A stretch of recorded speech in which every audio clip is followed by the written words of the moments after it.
Hi everyone, thank you for coming today. We're really happy that all of you could make it. Today we're going to be presenting on what we've been working on this past term. We'll be talking about our project concerning a diversified energy portfolio concerning SEWA's water processes. My name's Isabel, I'm one of the members of the team. I'm Brendan. I'm Veronica. I'm Sarah. I'm Ruth. Okay, so the agenda of this presentation is first we talk about our problem as to why we're doing the study, and then we go on to the methods we use and the findings and the recommendation and conclusion. So our problem statement was that SEWA is looking to create a diversified energy portfolio to power their water processes plants using renewable energy.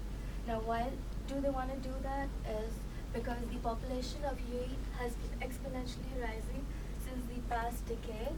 The current population of UAE is 9.4 million, which is triple the amount it was in the year 2000. Now, clearly, increasing population means increasing water demand. So, SEWA being the main authority to provide water and electricity, they need to comply by these demands and produce more, like desalinate more water for it. Currently, they are desalinating about 91 million gallons per day. And in Sharjah, all of the plants, they use 100% natural gas, which is something that imposes an environmental risk due to climate change. And it's also, natural gas is not it's not an infinite source, so it may run out eventually. They're also planning to make a desalination plant which would produce 60 million imperial gallons per day. And as per our calculation, a plant this huge would consume 720 megawatts hour per day. So yeah, so the question is, where would this energy come from? And to make UAE and like UAE as a whole more self-reliant and more environmental friendly, SEWA would want to use integrate renewable energy into their energy portfolio. We would move to methods. So now we move on to the study methods. There were two primary objectives that we used during the study. The first was to understand the different types of advantages and disadvantages for the various renewable energies. The second and primary objective was to develop a diverse energy portfolio for SEWA for the years 2020 and 2050 that would also include renewable energies.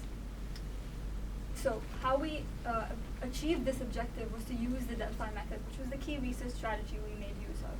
The method itself consists of multiple rounds of surveys or questionnaires that are sent out to experts, and these experts then, we collect the responses from all of these experts, and these are then sent anonymously to the participants for the subsequent rounds. Now, these surveys themselves can be open-ended questions, and we conduct multiple rounds based on the study application. So for us particularly, in our application, we made use of 3 rounds, and the participants we recruited were faculty members from both AUS and WPI, as well as some non-academic professionals in the UAE. All of our experts had experience in renewable energy production, as well as water processes. So the responses from these participants were collected using the Qualtrics software.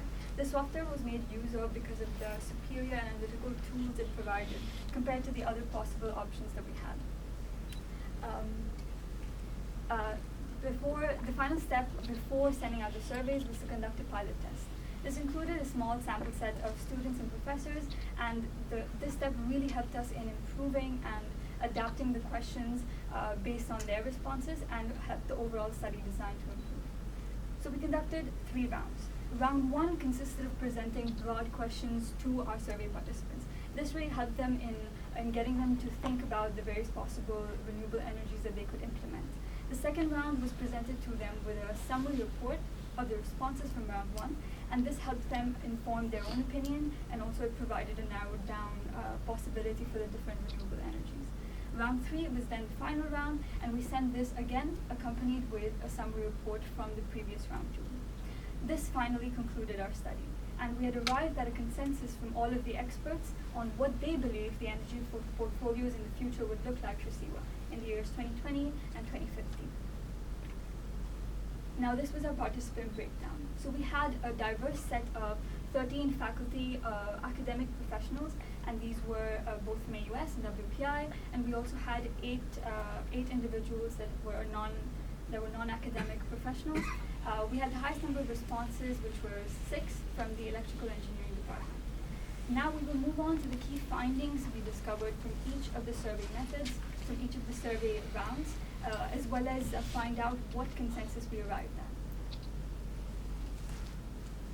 Alright, so starting with round 1, we had a total number of responses of 21. And in round 1, we asked the experts what energy sources, renewable and fossil fuels, they would like to include in an ideal energy portfolio for the year 2020 for Sharjah.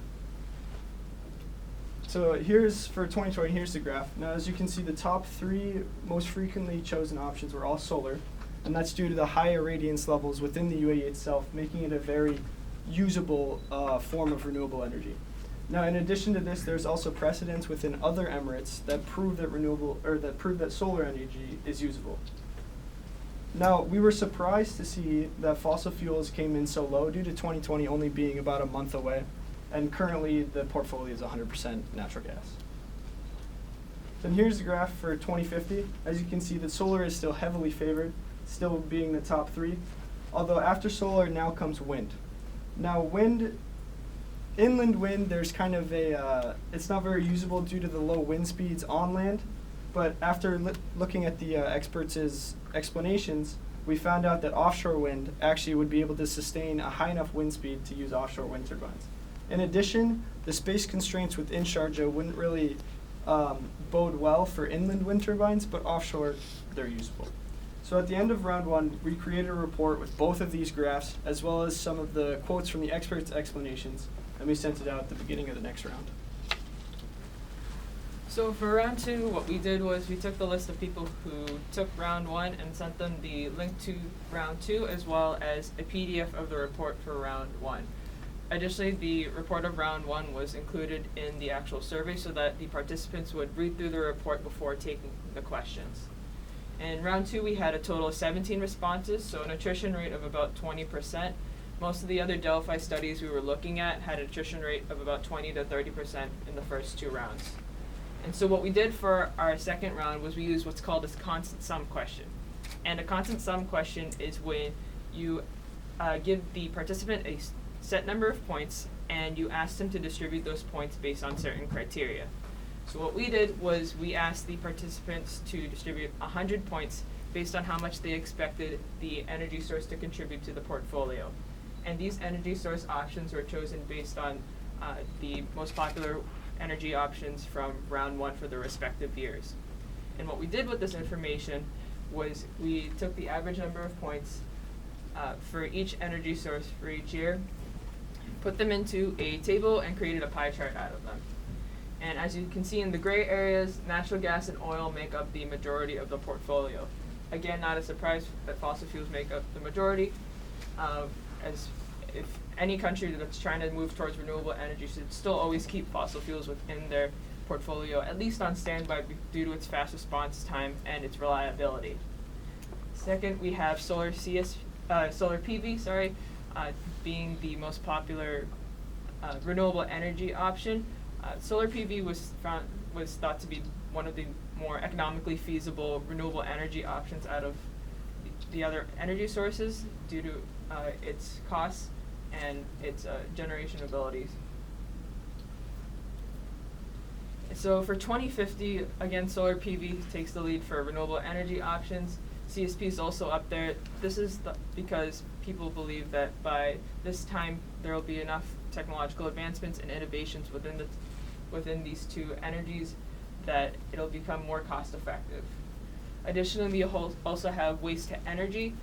This will help in Sharjah's growing population's waste management system. They're already actually building a waste to energy incineration plant in Sharjah. And thirdly, we have solar thermal. So solar thermal will help in the heating stage of reverse osmosis desalination, which is what the desalination plant Sharjah is planning on building is using. Again, for round 2, what we did was we made a report out of this. We took these 2 portfolios and a few expert explanations based on their argument and the energy source, put them into a report and sent them out in round 3. So for round 3, we asked the experts to either agree with the portfolio or disagree with the portfolio that we sent from round 2. For round 3, we got 11 responses, which is about a 35% attrition rate. So as you can see, there were 2 options on the survey. The first option was to agree with the portfolio. And in cases that the participants agreed with the portfolio, we asked them to explain the reasoning behind it. There was also the option to disagree with the portfolio. Experts who disagreed with the portfolio were given the same question for round 2. They were given constant sum question, and they were asked to allocate points based on how much they wanted each energy type to contribute. For both 2020 and 2050, we had 8 people agree with the portfolio and 3 people disagree. So as you can see, very similarly to round 2, in the light gray and dark gray, fossil fuels are the most commonly picked, make up the largest contribution. And in fact, natural gas increased between round 2 and round 3, whereas every other energy type decreased. This is potentially because those experts who disagree said that they disagreed because they became more realistic and thought that more fossil fuels should be used in 2020. PV is still the biggest energy source, renewable energy source, for all the reasons mentioned before.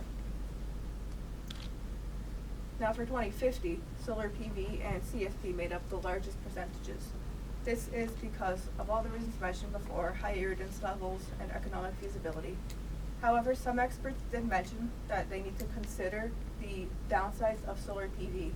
Due to the sandy climate and the high temperatures, it's very likely that the solar PV will need high maintenance. Solar CSP was actually thought to potentially be better in the future because of technological advancements and those issues mentioned before with PV. Some experts believe that solar CSP is the way to go for 2050. Natural gas made up the 3rd highest, which is different from round 2. This is because experts believed that in 2050 there will still be a large supply of natural gas in the area. And as the natural gas decreases in market value due to other countries turning to renewable energy, it would still be a very good source of energy, despite its environmental downsides. Nuclear energy was the most contentious form of energy. This is because many experts believed that it would very well cover the baseload, it would be very reliable, and it would be environmentally friendly. However, there are many concerns about the safety of nuclear energy, and that is why some experts did not want to see it implemented. Alright, so moving forward, we have a few recommendations with what to do with this information for SEWA. The first is that you can do a continuation of this study. So the nice thing about Delphi methods is that you can keep repeating the rounds until you believe you've come to a consensus. So we suggest that you can repeat round 3 with a larger participant pool until you think you've come to a conclusion. We also suggest doing a feasibility study. So our study focused mainly on a portfolio with ideal conditions, and so doing a feasibility study would allow you to have a more plausible goal for 2020 and 2050. And in this feasibility study, we suggest doing a more thorough pilot test, using a more diverse participant tool to mitigate any biases that may come up, as well as using a strongly defined and widely understood definition of feasible, as people interpreted our definition of ideal in various ways throughout the rounds. Lastly, you can also use this as a sort of R&D tool, as a prioritizing tool. So for example, solar PV was thought to be, had the potential of being a major contributor to the portfolios, and so you might want to focus R&D efforts in solar PV, for example. We would like to thank the following people and institutions for making our project possible, and we would also like to thank all of you for showing up this morning. Any questions?